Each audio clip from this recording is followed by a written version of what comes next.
Hello all, Havoc here. Let's get ready to play some Space Engineers on the Space Tinkerers server. Okay, so in this episode, we're on the Space Tinkerers, and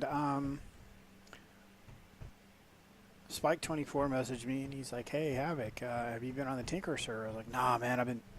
Someone's welder just laying there. I've been kind of busy. He's like, "Well, I got something, a little project going. You need to stop in on the server and check it out." Well, we got a little thing we're going to be trying to do this weekend, and so I was going to log in for a little bit today to try to get some stuff lined out, and he's like, "I'm in the middle of building something, and you need to go and check it out."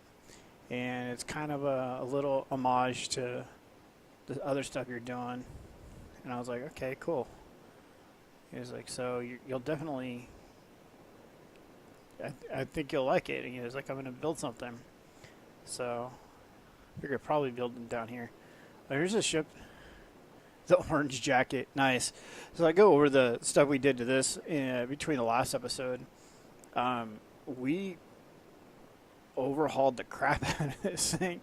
It was pretty awesome when we started digging into the ship, the room that was actually available. So this thing's full of cargo containers now. You can see them like all snaking through underneath the solar panels and stuff, and got all the ramps updated so it doesn't use the old segmented massive part ramps and stuff, but they all come down in a tube underneath here, or conveyors underneath here, and they come to here, so the entire storage is now linked, which is pretty cool. It wasn't that way before, so it's a pretty cool overhaul, and it was definitely a nice addition to everything that was... Holy shit.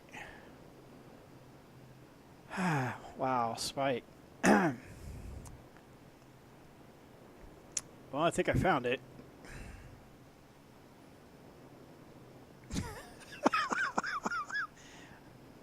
Right. About that. I have to talk to him about that. I'm going to keep looking at this here real quick. We'll go over and take a look at the other ship here in just a minute. Oh, man.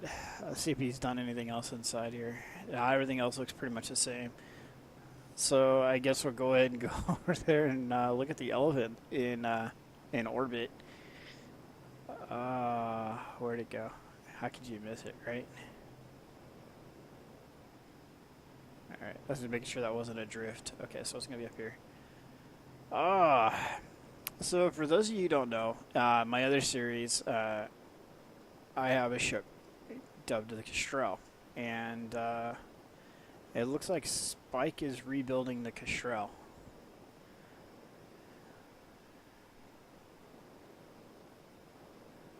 Wow.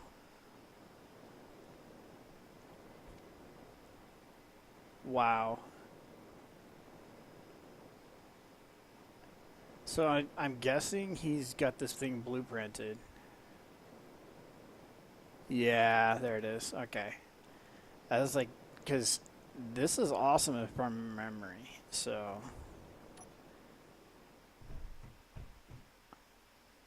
oh man. Hey Spike, man, if you catch this video before you get much more work done, leave. If this is actually for me, leave it empty. Leave it hollow.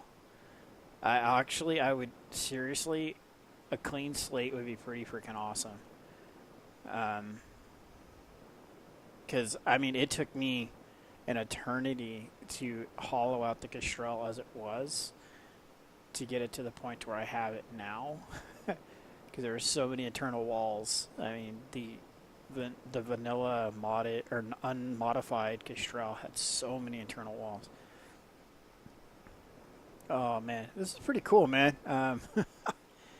I Yeah, seriously, I had no clue that he was doing this. This is a massive undertaking. Nice work, man.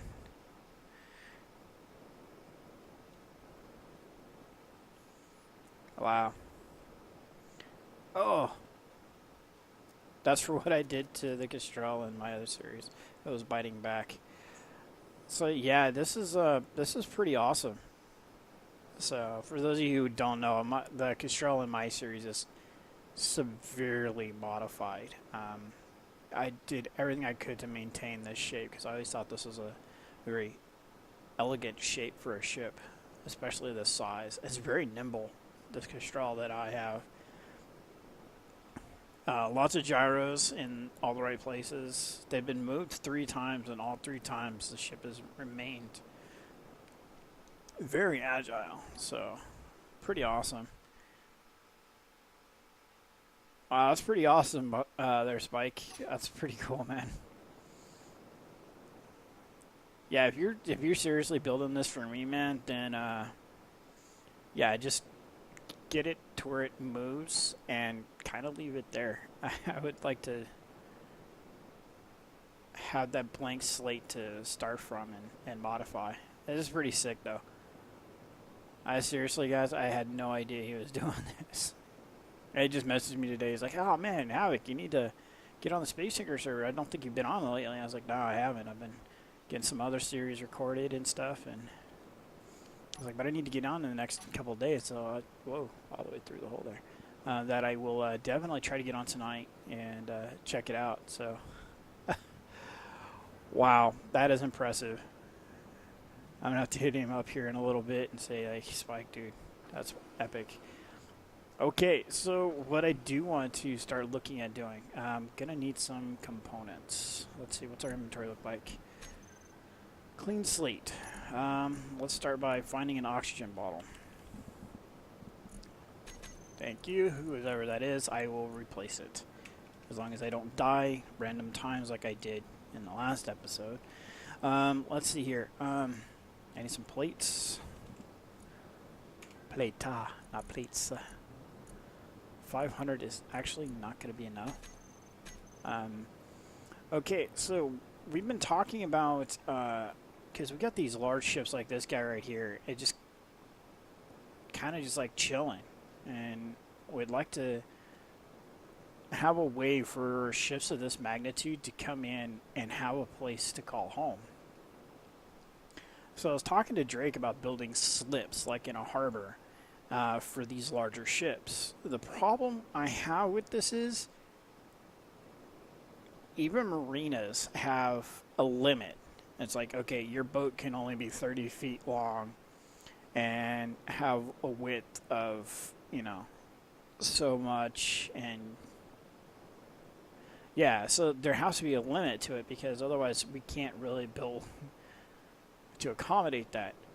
But even still, how do you accommodate for it? Because, I mean, even the Kestrel, or, well, I'm not even sure if he's dubbing this the Kestrel, this awesome-looking specimen of a ship up here is being dwarfed in comparison to the this Empire frigate here.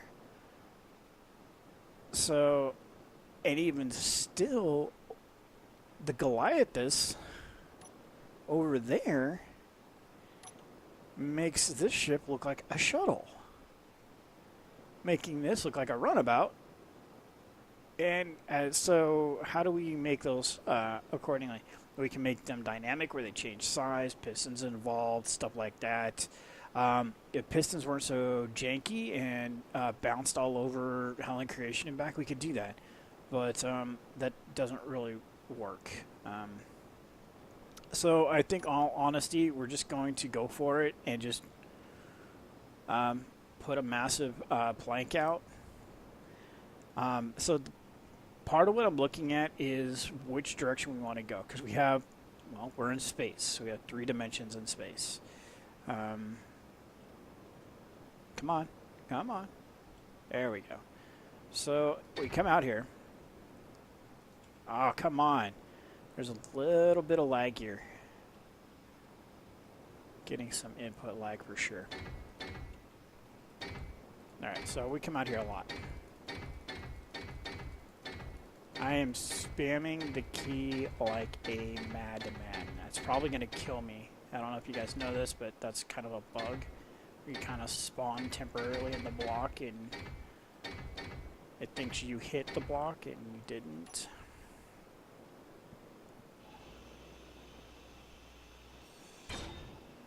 Alright, so this is a pretty considerable distance. I mean, It looks like it is, but when you look over at this ship, you're like, well, he could back in. He couldn't pull in sideways and parallel park.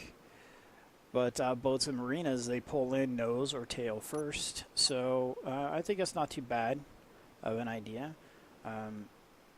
So we're going to keep going here a little bit. I want to kind of do something here to see what it's going to look like.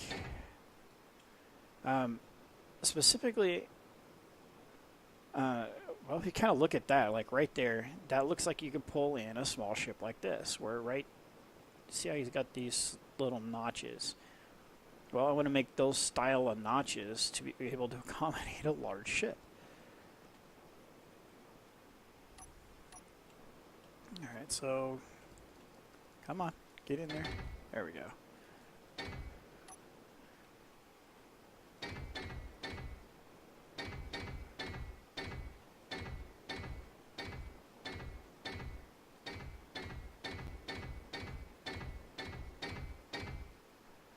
Alright, so I think that's going to be good.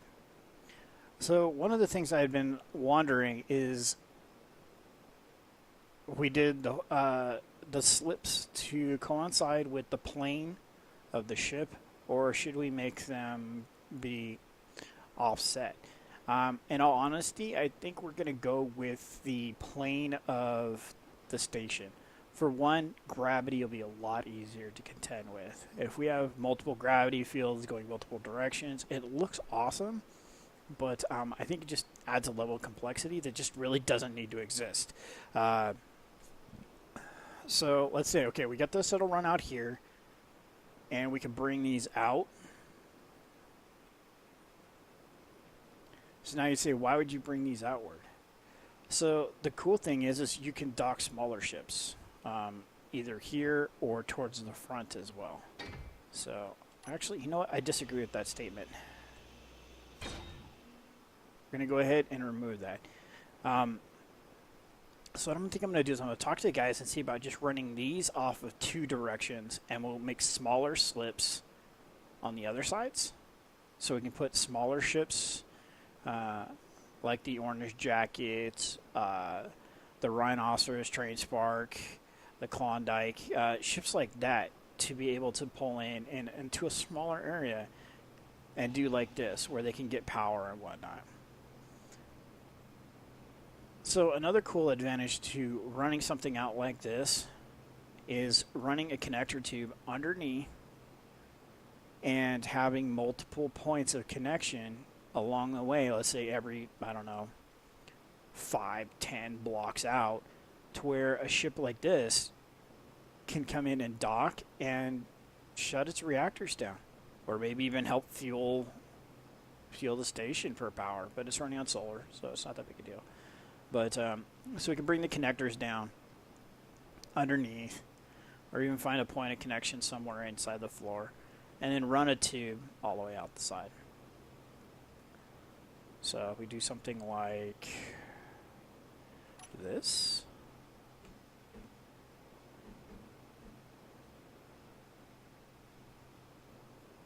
Actually, let's put this one here, and oh yeah, we'll just do this. Because I think 3 is going to be wide enough for us to get around. We can put gravity generators further out, smaller field, narrowing.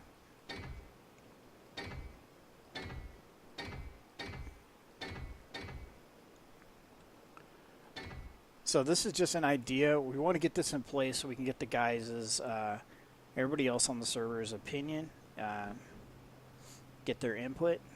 So we're going to put this down.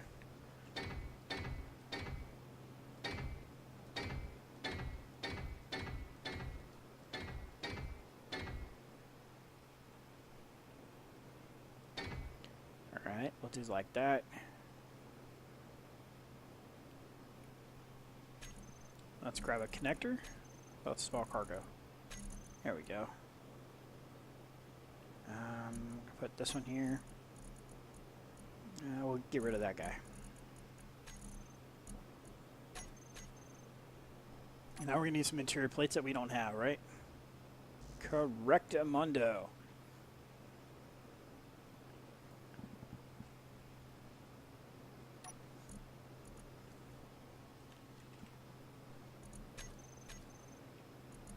Alright, so we're going to throw, we used about 100 plates so far, give or take. Throw some of those back, and what do we need to place a tube? That's going to be construction components? No, it's steel plates also, so good.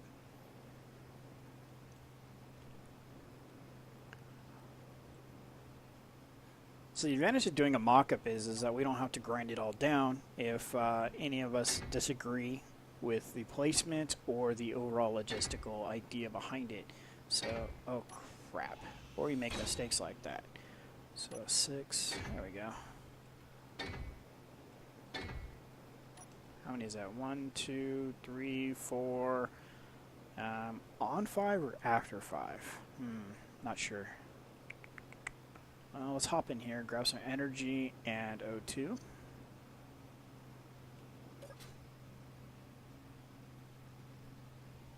I'll take a delicious drink of my soda in the process.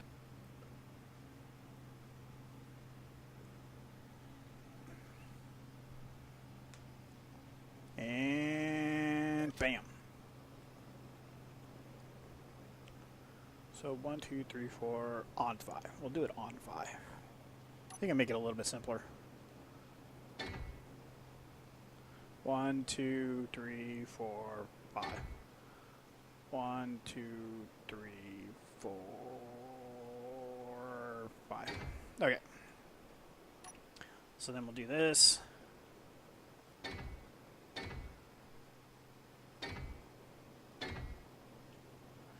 So it'll allow for multiple size ships to come in here and use this docking system. And so we can go like that.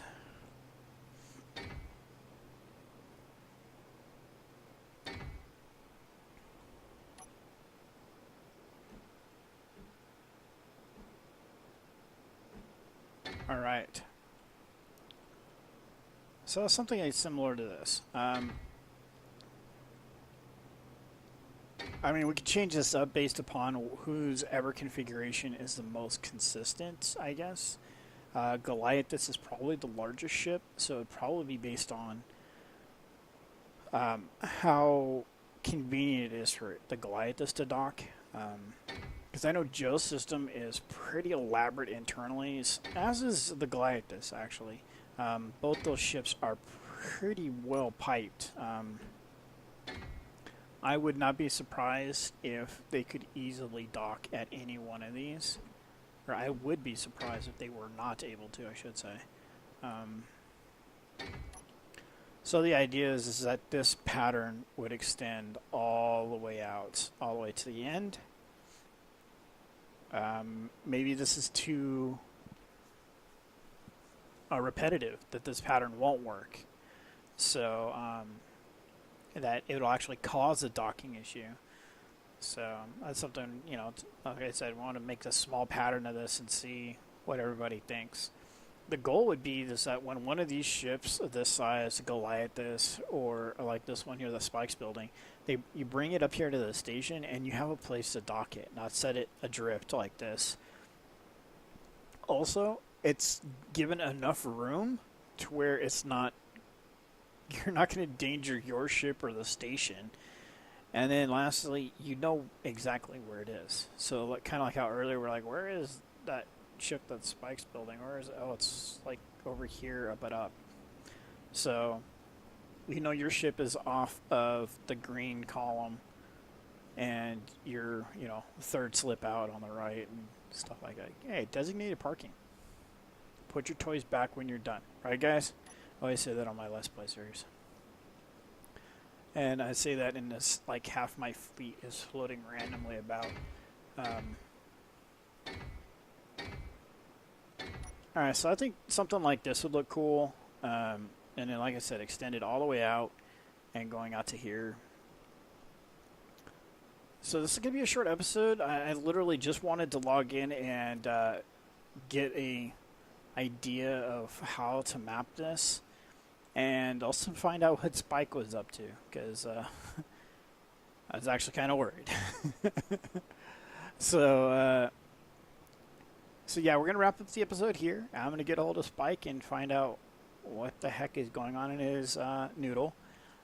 And get a hold of Drake and Joe as well, and tell them to check out the template for the docking slips.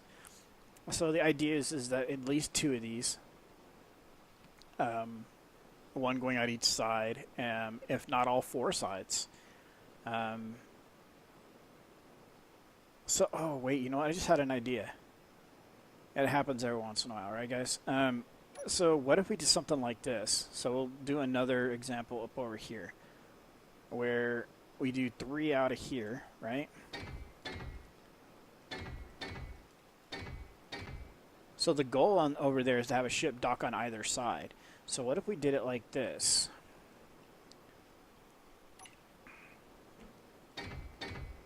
So this part would be the same.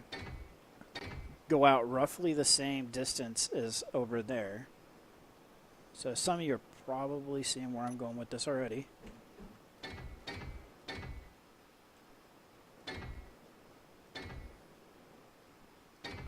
But if we leave this middle section open, we can park small ships on the internal part. I think I like this idea better.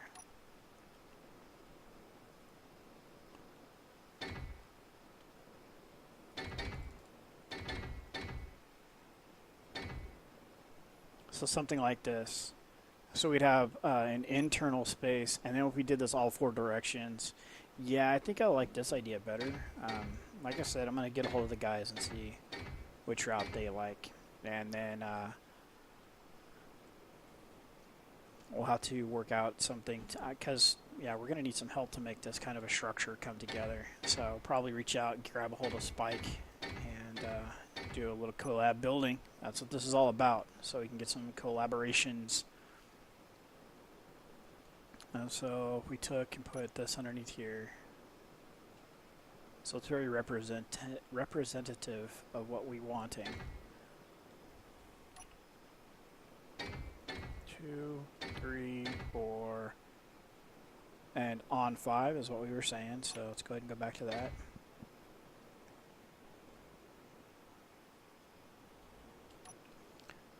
All right. So yeah, I'm hoping that this will. I think this idea is way cooler. I think it's a little bit more universal, so the big ships and large ships can both coincide. So 1, 2, 3, 4, 5. All right, so I'm gonna put this here. Put this here. So the other reason I don't want to go just like all balls out on this and build it is because we need to get rid of this. This is generating a ton of lag, and so it's all I need to do is generate more of. Oh wait, this doesn't go here. That's all we need to do is generate more lag instead of getting rid of the lag. So.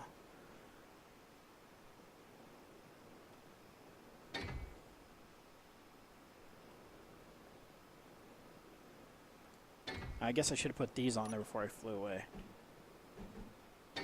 Oh well.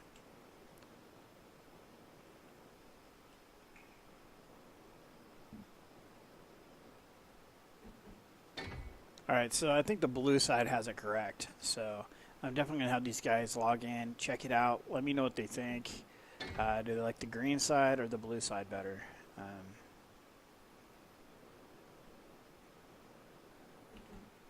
Cool.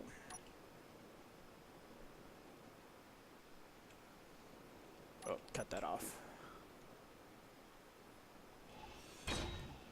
So yeah, basically what I ended up doing is they say, yeah, Havoc, you totally got this right, or man, you derp pretty hard. What'd you have for dinner, man? This won't even work. In either case, still need to spend a ton of time grinding this down. We all have been working on it. It's actually on the to-do list. So we have a server-based to-do list. And, yeah, so we're going to be spending a lot of time over here getting this stuff all lined out and going. So, like I said before, got to find out what the guys want to do, how they want to go about it. Why is our ship not docked? Okay, it doesn't really matter because, I mean, Well, it's solar. But, all